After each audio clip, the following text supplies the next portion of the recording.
Bonjour et bienvenue dans les 4V, Nicole Merci, Belloubet, bonjour. nouvelle ministre de cette maison dans laquelle on passe et qui s'appelle l'Éducation nationale. Si on prend vos 3 derniers prédécesseurs, Pape Ndiaye est resté un peu plus d'1 an, Gabriel Attal est resté 5 mois, Amélie Oudéa-Castéra 26 jours.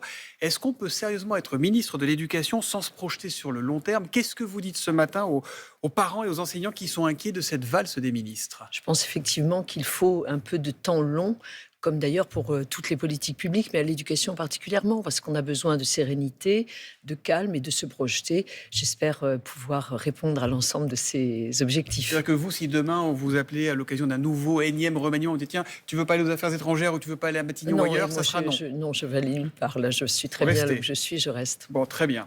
Nicole Belloubet, alors que 2 professeurs, Samuel Paty et Dominique Bernard, ont été assassinés en France ces derniers mois, on sait qu'il y a environ 500 élèves radicalisés, dont 160 considérés comme particulièrement dangereux. Il y a 8 jours, on vous a posé la question chez nos confrères de BFM, vous avez dit « laissez-moi une semaine, j'arrive ».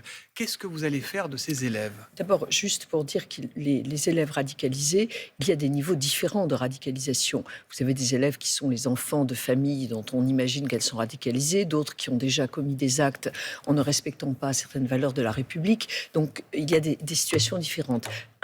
Lorsque nous avons un doute, nous suivons de très près ces élèves et les proviseurs, les principaux ont des moyens pour empêcher l'entrée dans les établissements, par exemple. 2, nous suivons vraiment avec très grande attention leur comportement en classe. S'il y a des difficultés, nous pouvons aller jusqu'à un certain nombre de procédures disciplinaires. 3, nous nous interrogeons et nous souhaitons mettre en place un suivi encore plus fin qui pourra peut-être aller jusqu'à une prise en charge de l'élève dans des classes spécifiques. Et c'est cela que nous sommes en train de construire. En dehors de l'établissement, éventuellement? Alors, en tout cas, des classes d'études dont nous cherchons exactement la manière et le périmètre qu'elles pourraient recouvrir. Ce que vous nous dites, c'est que ces élèves sont suivis de près. Très près, évidemment. Mais vous savez, j'ai déjà vu au ministère de la Justice le suivi de jeunes radicalisés. Donc ce n'est pas, et qui parfois donnent des résultats extrêmement satisfaisants de déradicalisation. C'est un peu cela que nous souhaitons mettre en place. Il y a aussi certains établissements, certains collèges hors contrat qui posent problème, notamment sur leur financement. C'est le cas du lycée privé musulman Avicenne de Nice. Quelle réponse apporter à ce type de situation, financement opaque? Alors effectivement, j'ai été avertie il y a quelque temps maintenant que ce collège, c'est un collège hors contrat privé à Lycée Nice, privé musulman hors contrat. Collège, effectivement, après plusieurs relances, n'était pas très clair sur ses sources de financement. Et c'est contraire à la loi de 2021, la loi anti-séparatisme.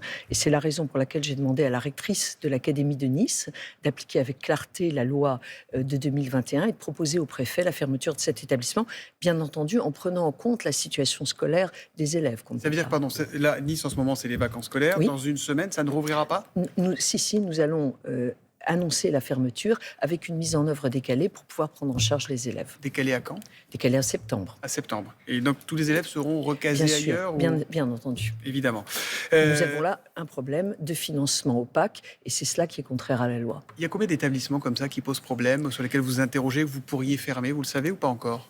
Non, si vous voulez, c'est pas tellement un nombre d'établissements que j'ai à ici donner, mais simplement chaque situation est suivie, évidemment, suivant, et la situation est différente selon que nous sommes dans un établissement hors contrat ou dans un établissement qui est sous contrat avec l'État, où les règles ne jouent pas de la même manière. Quand les choses ne sont pas claires, donc la règle c'est la fermeture.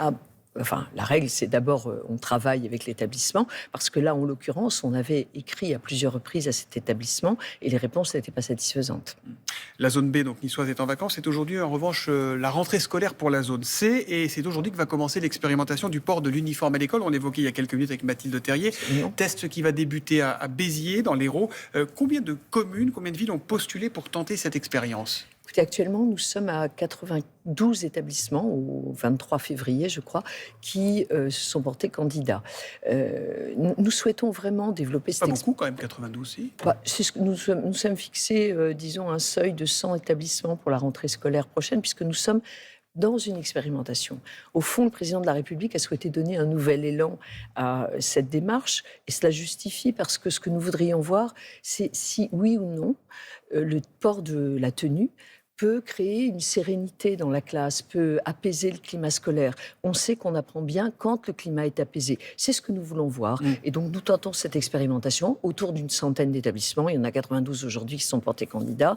J'ai vu que la ville de Béziers était candidate. Bon, Monsieur le maire de Béziers aime bien l'exposition médiatique, donc dont acte. Robert Ménard. D'autres font la même chose en étant plus discrets, mais ce qui importe pour nous, c'est d'avoir les établissements pour tenter cette Je expérimentation. ne vais pas vous ressortir une fois de plus votre désormais fameuse non. phrase écrite il y a 8 ans, lorsque vous ironisiez sur les fariboles, sur le retour à l'autorité et la blouse. Vous êtes déjà expliqué là-dessus. Oui. Mais au fond de vous, vous pensez que ça va changer quoi d'avoir un uniforme ou une blouse en classe? C'est ce que je vous dis.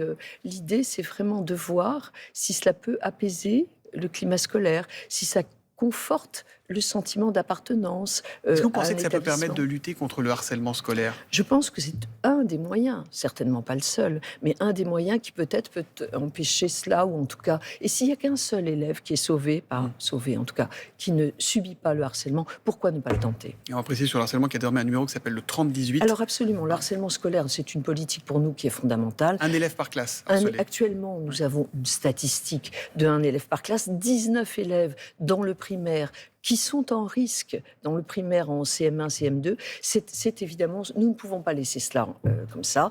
Il y a là-dessus zéro tolérance, il faut être très clair. Et donc, nous prévenons, nous détectons, c'est le 3018, le numéro d'appel auquel tout le monde peut avoir accès. Et puis, nous tentons d'apporter des solutions. Nicole Belloubet, on se posait une petite question tout à l'heure en écoutant Mathilde Terrier sur les tenues, l'uniforme qui sera donné aux filles et aux garçons.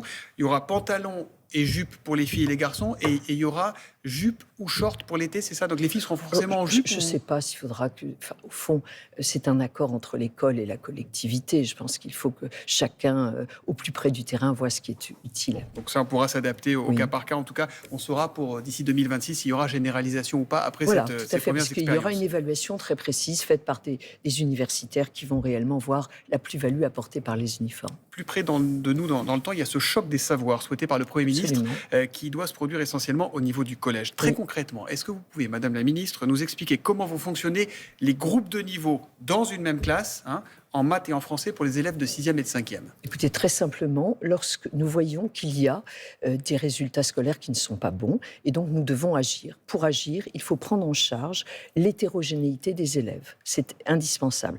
Et donc, évidemment, accompagner ceux qui ont le plus de difficultés dans des groupes qui seront des groupes de taille réduite, on a parlé de 15, et dans les matières fondamentales, le français et les maths. Donc c'est en plus des heures communes? Non, ce sera sur les mêmes heures. Ils ont 4h30 en 6e de français et de maths. Oui. Donc, pendant ce temps-là, les élèves qui ont des difficultés sur tel ou tel domaine seront pris en charge de manière singulière, et ainsi nous pourrons, tout en gardant des classes hétérogènes, puisque dans les autres matières, ils seront évidemment ensemble. Il n'y aura pas de classe de niveau, il n'y aura pas les bons d'un côté, les classes de bons et les classes de camp. non, ça vraiment, ça n'est pas possible. il n'en est pas question. Ça n'est pas possible. Mais c'est du soutien scolaire, votre truc, en fait. Ah non, c'est pas du soutien scolaire, Non. c'est de l'apprentissage qui est différencié selon le niveau des élèves dans telle ou telle compétence. Évidemment, quand on fait des groupes dans la classe, il faut plus d'enseignants, il faudra 2000 postes supplémentaires au Oui, nous collège. avons évalué à 2300 postes. Où est-ce que vous environ. allez les chercher? Eh bien, nous avons les emplois, nous les avons, donc il faut maintenant mettre tout cela en place pour la rentrée prochaine. Vous avez les emplois, parce que j'imagine beaucoup de profs, de parents, même de profs qui doivent un peu lever le sourcil en se disant, quand même, on manque de profs, on n'arrive pas à recruter. Alors, il y a évidemment de très bons profs, mais tous les parents le savent aussi. Parmi ces profs-là, c'est la loterie. Il y a dans l'éducation nationale, chez les profs recrutés à la va-vite quelques jours avant, des enseignants qui n'ont rien à faire dans l'éducation nationale. Est-ce que ça, c'est pas le cœur du problème? Est-ce qu'on peut faire semblant Non, de moi, je ne continuer à veux ne pas pas le faire voir? semblant. Je ne veux pas faire semblant. Nous aurons des enseignants devant nos élèves et nous allons... Des bons enseignants? Mais, Monsieur Thomas Soto, y a-t-il toujours des bons journalistes? Non, assurément Nous pas. faisons avec, évidemment, l'ensemble des personnels que nous recrutons, les enseignants contractuels que nous recrutons. Ils sont sélectionnés par des inspecteurs et donc ils ont évidemment les qualités pour enseigner. Mais je voudrais surtout dire que nous devons faire un effort d'attractivité pour la profession d'enseignant et nous devons, et c'est ce que nous allons faire, rénover la formation initiale de nos enseignants. C'est la tâche à laquelle je m'attelle dès maintenant.